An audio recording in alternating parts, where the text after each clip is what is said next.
And we owe even more, because all 3 volumes of our series were vastly improved by his careful readings and commentaries. It is thus a pleasure as well as an honor to have dedicated this one to him. Any lingering deficiencies are, of course, entirely our own.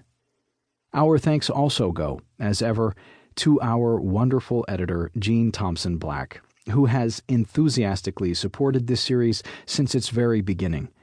Without her active engagement, we could never have carried it through, and the process certainly wouldn't have been as much fun. The same applies to our illustrator, Patricia Wynn, without whom it would by now be almost unthinkable for us to contemplate taking on a project like this. At the Yale University Press, we are also deeply indebted to Margaret Otzel, Elizabeth Sylvia, and Amanda Gerstenfeld for keeping the project on track with the greatest of good humor, to Julie Carlson for smoothing everything out with her careful copy edit, and to Mary Valencia for her elegant design. The world of spirits is, of course, so broad and deep that we would hardly have dared to take on the subject without the encouragement and support of many other fellow spirits lovers and, in some cases, mentors. Besides those who have joined us as authors, with a special extra shout-out to Alex DeVote, those aficionados include Will Fitch, Robin Gilmore, Marty Gomberg, Gene Kelly, Jacob Koloffer, Chris Kroos, Brian Levine, Maury Rosenthal, Nancy Taubenslag, and Sarah Weaver. Thank you all, and, as ever, our gratitude and affection go to our wives, Erin and Jean, not least for their forbearance and good humor during the production of this entire trilogy. Spirits in History and Society. 1. Why we drink spirits. If a monkey could enjoy the products of fermentation, we thought, why not us? So we were a little disappointed to learn that despite the glass monkeys decorating the bottle in front of us, its contents actually had no connection to our primate relatives. Monkey shoulder is, apparently, a condition that afflicts Scottish maltsters when they have shoveled their grain too energetically.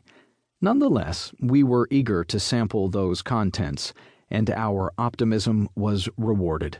The malt shovelers who had made this bottle possible had helped to create a satisfyingly smooth, blended Scotch whiskey.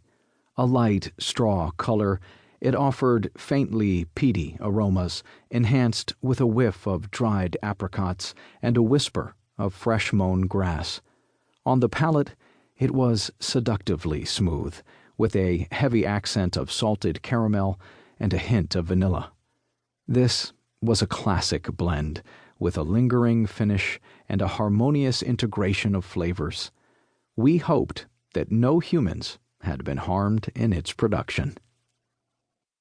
Everyone knows why they like distilled spirits, and why they drink them, if, indeed, they do like and drink them, because spirits, as the strongest alcoholic beverages on the market, with the most aggressive flavor profiles, take rather extreme positions on the sensory and alcoholic scales.